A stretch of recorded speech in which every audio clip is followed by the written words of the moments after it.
May isang sobrang taba na lalaki ang nanonood ng TV. May lumabas na patalastas na nagsasabing, garantisado mababawasan ka ng 10 pounds kada linggo. Naisipan ng lalaki na mag-avail ng nasabing programa. Kinabukasan ay may nakatayong sexy at magandang babae sa kanyang pintuan. Ito ay walang suot na kahit na ano bukod sa isang pares na sapatos.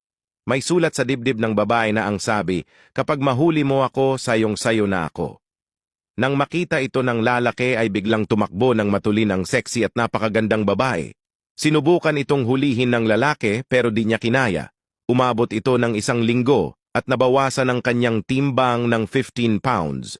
Sumunod na araw ay may mas sexy at magandang babae ang bumungad sa kanyang pintuan na walang saplot at muli niya itong hinabol pero siya ay bigo pa din. Umabot ulit ng 1 linggo at nabawasan ang kanyang timbang ng 15 pounds.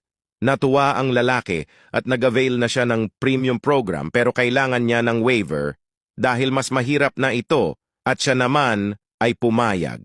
Kinabukasan ay may maskuladong lalaki na walang kahit na anong suot bukod sa sapatos at galit na galit ang putotoy nito. May sulat din ito sa dibdib na ang sabi, kapag mahuli kita, akin ka na. Ang lalaki ay nabawasan ng 35 pounds na timbang sa loob ng 1 linggo na dapat ay 20 pounds lang.